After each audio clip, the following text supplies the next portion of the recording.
Hello and welcome back to Aetheral Space 17.9, Negotiations with an Absent Man. We are back.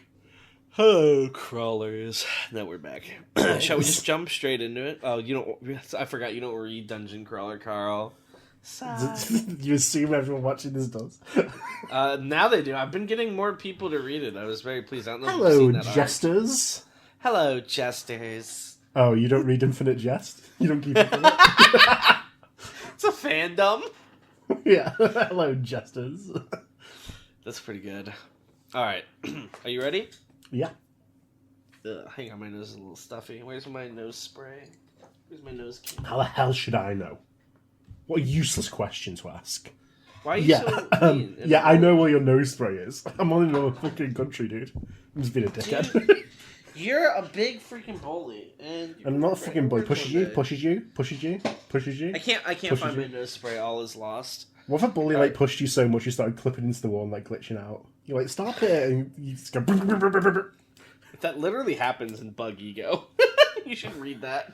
It's so good. All right, you ready? I'm absolutely ready. All right, I'll just sound a little nasally. Day 2. This was not the real world. Ruth Blaine suppressed a shudder as she walked down the streets of Ward 6, the hood of her coat pulled up, Rayon by her side. She didn't trust the former member of Dark Star as far as she could throw him, but even so, she was glad to have someone else by her side here. It would be way too creepy otherwise. Everything about this place was fake. The snow that drifted down from the sky fizzled away as it made contact with Ruth's body. The snow that ended up on the ground never dissolved into slush, instead remaining pristine, unmarred even by footprints. There was no ice here either. Just snow. Just snow that was nice to look at. The people who lived here lived inside a postcard. There were no shops either, Ruth noticed. That made sense. Hazley had explained they didn't use money on Nermut. Ruth didn't really think that it was really a bad thing. But it still gave her an eerie feeling as she strode through the crowd. It wasn't just that there weren't shops here, she realized. It was that there didn't seem to be choices, whims. Hang on 1 second. Yeah, no worries. You got somewhere to me? Everyone knew exactly where they were going, and everyone knew exactly how to get there. There was no need to stop and take a breath. This was a place of constant, repetitive movement. And all around her... I'm so sorry. Yeah. And all around her, she could hear it. I love you. I love you. I love you. Sorry, my friend's doing the fight from the game we were talking about, and he's like, I can't do it, it's too hard. And I'm like, you could do it. Tell him to die. I told him I'd help him later. They said... Kojima, pop up to go, I will help you. Yeah, to do anything here, it seemed, people had to offer their worship to Zephyr Pandershi. This time, Ruth wasn't able to restrain the shudder. You got any ideas how we dig up this black market? She asked Rayanch as she walked side by side, her voice low. You've been here longer. How much do you know about the city? Rayanch shook his head. I was stationed in Oberon, waiting for Darkstar's return. Pandershi would never allow me into Zepan proper. He's very protective of it. In the end, though, they didn't need to dig up the black market. It dug them up first. A heavy hand landed on Ruth Blaine's shoulder. Clearly this person didn't know who they were dealing with. In that moment, it took every bit of restraint Ruth had not to whirl around and drive her claws through their face. Instead, she just slowly turned her head to look over her shoulder. It was a man she didn't recognize, heavy-set, with a handlebar mustache and an almost comically tiny set of spectacles. He leaned in conspiratorially. Ruth Blaine? The man asked. Ruth Blaine glanced over to Rayanch and gave the slightest, subtlest shake of her head. He relaxed instantly. He'd been reaching for the combat knife concealed beneath his coat. She wondered if this man before him was aware of how close he'd come to death just now. Yeah, she said, looking back. There's someone who wants to see you. Who? She asked calmly. Maybe I don't want to see them. She'd been half expecting the next words out of the man's mouth, but that didn't stop her from reflexively clenching her fists when she heard them. Chagan Hadrian. Who is this, Monopoly man who's arrived? I assume that's the image meant to be evoked. Not really. He's a portly. heavy He's got a little set man. handlebar mustache. he's got a tiny set of spectacles. I would not describe the Monopoly man's mustache as handlebar. He's like a Watson. Yeah, he's more of a Watson sort of image. In here. In the end, it was the black market that had found them. The man, Mario, he said his name. Okay. He said his name was? Had taken. Is it Mario from Nintendo? No. Had taken Ruth and Rayon along a roundabout route through Ward 6 before finally leading them to an apartment complex near the outer wall. Nintendo's Mario with his iconic handlebar mustache and glasses. Yes! They'd walked through identical featureless corridors, passing identical featureless doors before finally reaching their destination. Apartment 515. This was where he was hiding out, then? Ruth glanced over to Rayon. Wait outside. He nodded dutifully. Ruth still didn't trust this man, but if this was some sort of trap, she was glad to have someone somewhat competent around to watch for danger. With a last suspicious look at the mountainous Mario, Ruth entered the apartment. The place she entered wasn't a living space, but a hideout. No trace of the occupant existed in the decor, no life lived here. She suspected that this apartment had looked exactly the same when it was built as it did now. You're here. Ruth looked over.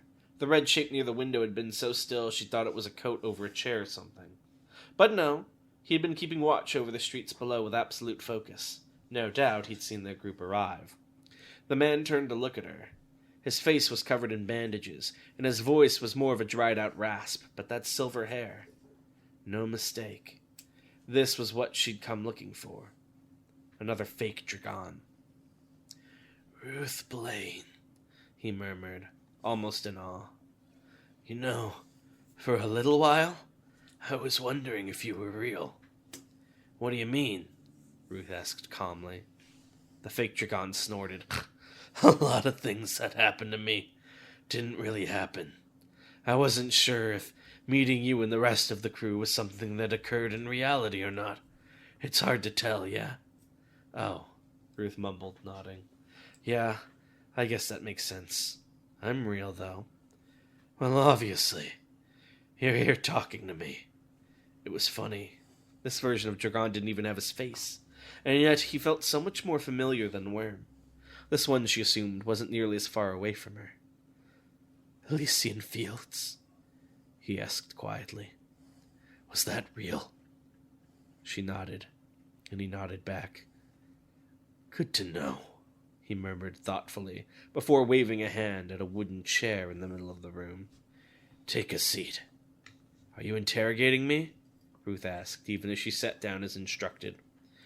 The fake dragon scratched his head as he pulled up his own chair. The first time I met you, you were being interrogated. I guess it's only fitting that we're in the same situation now.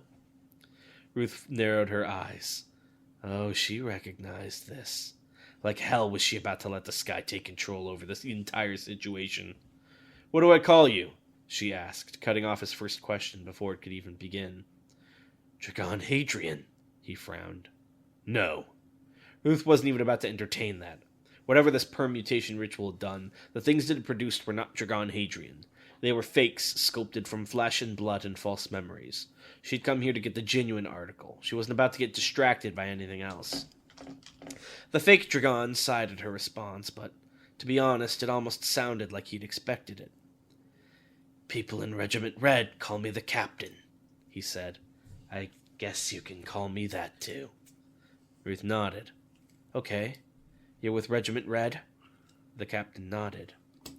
After what happened to Elysian Fields, there weren't many of us left. I took control and built it back up.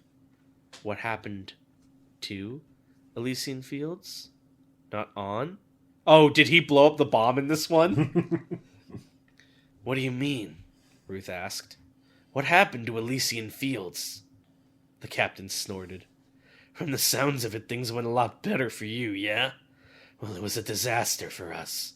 The supremacy came down on us hard, broke through the shield, massacred us before we knew it hit us. Only a couple of ships managed to escape. And then the planet blew up behind us on our way out. Skipper's last hurrah. Ruth raised an eyebrow. I don't think Skipper was capable of blowing up a planet. I'm just telling you what I remember. The captain shrugged lightly. How much of that is based in reality? I don't know. Things went better for us, Ruth ventured before correcting herself. A little better. The planet didn't blow up, at least. Skipper still didn't make it, though. I see, the captain said, voice low. What about Serena? Bruno? Did they make it? Ruth nodded, and the captain's eyes widened. For the first time, Ruth thought she might have seen a little gleam of life in them. They're here, he asked hopefully. No, Ruth shook her head. But that's probably for the best, right? The captain snorted. Yep, probably. They sat there in silence for a moment, the only sound in the room being the creaking of Ruth's chair as she adjusted her position. Then at last the captain spoke. The light had gone from his eyes. He was a soldier again. So, he said, how are we going to do this, Blaine? McCoy stood at the bottom of hell. Just as Pendershi had promised, he'd set up a facility dedicated to the production and immediate harvesting of human corpses. If nothing else, he was adept at the production of spare bodies. All he had to do was create them without that vital spark of life, reducing them to dolls of meat that were born dead. Here, on the lowermost level of Oberon, they fell, one by one, from the massive courier tube above, forming a veritable mountain of the dead. McCoy stood before it. She extended a hand. That was all it took. Her orange aether stretched out like a set of jaws and devoured each and every corpse before her, recording them for later use. McCoy's ability, Corpse Construct, allowed her to recreate any physical phenomena she had witnessed and understood, so long as she had enough corpses to build them with. The supremacy in the UAP would be arriving within the next couple of days. McCoy had to be ready to face their best, hence her current routine, standing here at the bottom of Oberon, watching the dead pile up. It would be the same wherever she stood, though. The accumulation of the dead was the one constant in this world. She didn't feel sorry for these people that were born dead. If anything, she felt envious of them. They didn't have to experience the trials of living in order to earn termination at the end. As the corpses began to accumulate again, their limbs snapping as they crashed against the floor, the script in the pocket of McCoy's trenchcoat buzzed. Her attention still fixed on the dead bodies, she took it out and read the message from Nying. Guess who's still hanging around? There's talk that Ruth Blaine has been spotted in Ward 6. Thought you might want to know. Reply when you see this, bestie. XX. That trickster. He'd noticed, hadn't he? Nying had noticed the quiet fury that Ruth Blaine had sparked within McCoy's heart. She'd thought she'd withered beyond such emotions, but the words they'd exchanged on serendipity? You'd spend human lives just for something like that? Blaine had asked. There's nothing cheaper in this world than human lives, McCoy had replied. Such naivety, such ignorance of the world around her. McCoy had done some research into Ruth Blaine, and she couldn't fathom it at all. From the life Ruth Blaine had lived, she should surely understand the flow of misery in this world. And yet she continued to stand in useless defiance of the current. It was unpleasant. McCoy put the script back into her pocket and looked at the growing pile of bodies. They weren't going anywhere. Orange aether sparked, and in a flash of movement, McCoy was gone. Who's more evil, McCoy for eating all these corpses, or McCoy for not replying to Nying's message? Which is left unread again. Guess that's what you can expect from the women of this world, huh? He wouldn't say that. That's his best friend. Don't be fucked up. That's his bestie. What do you mean? Ruth asked. The captain didn't blink as he stared at her, blue eyes gleaming from behind his bandages. Don't play dumb. You clearly already know all about the permutation ritual. You came here looking for me, or someone like me. Why? Ruth swallowed. I want to ask you to join us. Who's us? Me, Atoy Muzazi, and some others, Ruth replied. We're going to take down Pendershi and his allies. We need numbers to do that, and I figure people based on Dragon Hadrian would be strong. Atoy Muzazi, the captain murmured. So he's actually alive. Huh. Ruth nodded. Yeah, a lot's happened since Elysian Fields. Right now, we've teamed up to... The captain leaned forward in his chair. Who are some others? He asked coldly. Ruth blinked. Huh? You said your group consisted of you, a toy Muzazi, and some others. Who? Who are the rest? The captain's voice was steady, but inexorable, the look in his eyes growing more intense with every word. Do you not want to say for some reason? Shit! The captain was exactly right. Ruth had been hoping to skim over this for the time being. She hadn't wanted to let the captain know that there was already another Hadrian variant in their group. He seemed like a cautious person. She hadn't wanted to put him off by revealing she was already allied with one of his opponents. And, of course, her silence was basically telling the whole story now anyway. The captain sighed. You figured people based on Dragon Hadrian would be strong. You've already got other variants on your side, haven't you? One more? No, just one. Still, you're asking me to team up with someone who probably wants me dead. Ruth raised a hand to cover the bottom half of her face. Damn it, this guy was doing some cogitant shit, reading her micro-expressions for tells. He'd pulled the information right off her face like a cheap sticker. Let me ask you something, Ruth, the captain said quietly. What are your intentions regarding this permutation ritual? There was no point in lying. Ruth took a deep breath and opened her mouth. I want to put a stop to it, she said honestly. I'm bringing the real Dragon back. The captain narrowed his eyes. You realize you've basically just told me you want me dead. For the first time, Ward 6 actually felt cold. Ruth clasped her hands together as she leaned forward in her chair. Her eyes locked onto the captain's. I guess I did, she said. But you basically want my Dragon dead too, right? You're assuming things. Am I? From what I've been told, if this ritual thing is completed, the original Dragon gets overwritten with the winner. You don't call that dying? I won't lie. The captain leaned back in his chair. That is what would happen if someone won. If. What do you mean? Personally, the captain said, I think the present situation's very nice. I don't see that there's any great need to win the permutation ritual. I already have a physical body and an independent existing.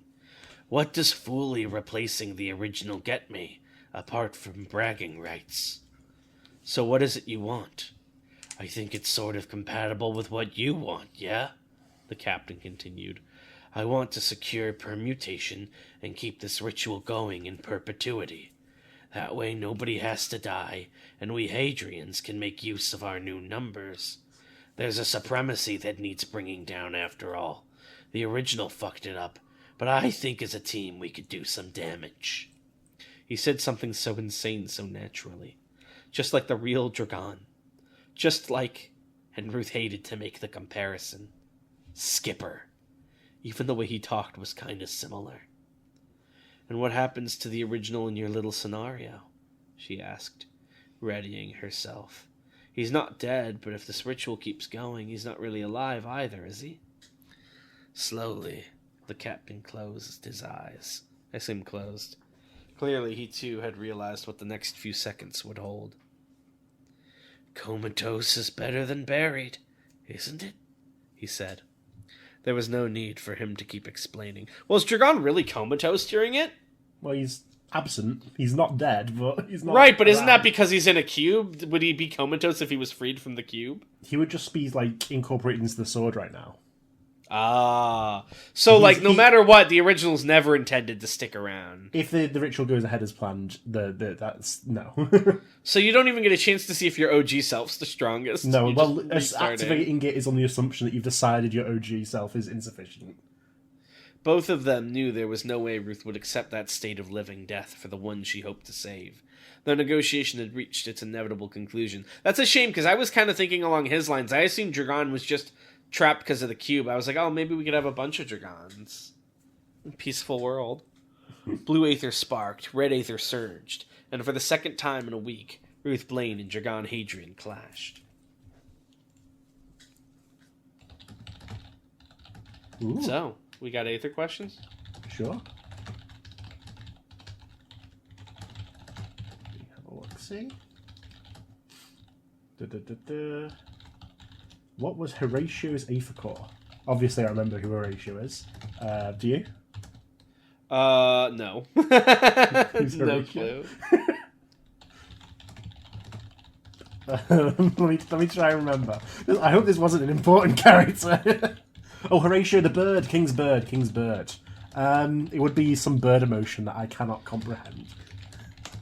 You know, because animals would have different emotions in us, right? Yeah. It's a bird exclusive emotion, luckily.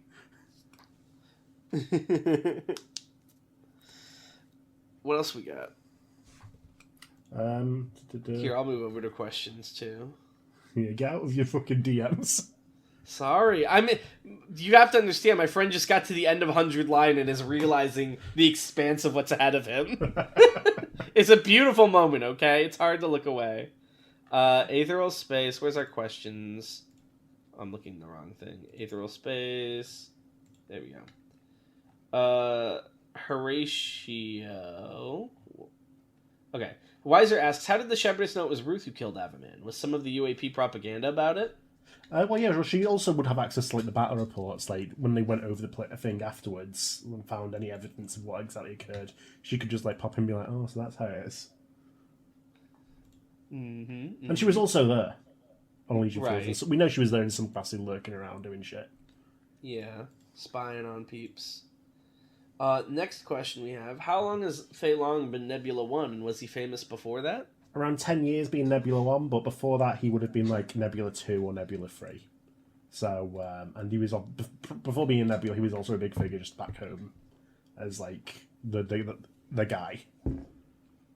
All right. And if Cadman killed an Umbrant and then used King of Karumpa, would he become an Umbrant? Oh, this sounds offensive to Umbrants, to be honest. King of Karumpa lets you take on aspects of animals you kill, so I don't know what kind of hate speech this is. That's insane, Lan. Did you mean imminent? Maybe. But Lan asks, also, the answer would still be no, either way. Lan asks, is it possible to change your Aether color? Well, I suppose if you really wanted to, you could make an Aether ability to change your Aether color, like put a filter over it. But I don't know why you you change would. the true color, you'd just be doing a visual. Rurum asks, do those created by permutation have enough individual identity to be ego emulated? I thought this was I'm bad. allowing that one because it's a cool one. Okay. I know we banned ego emulation questions, but that's a good one. I would say probably not. Oh, unless they won. That's so sad. So we'll never see Dragon again. All right, one more and then we'll call it here. Rurum asks, how does the generic memory of the Defleurs work? Genetic, I assume. Like fresh out of the womb, are they able to remember everything? I love the idea of generic memories. They're like a fucking isekai baby. I would say it would come into effect over the course of puberty. Oh, okay. All right, and with that, I believe we'll be able to end off this episode. Thank you all for watching. We'll see you next time. Bye-bye. Bye.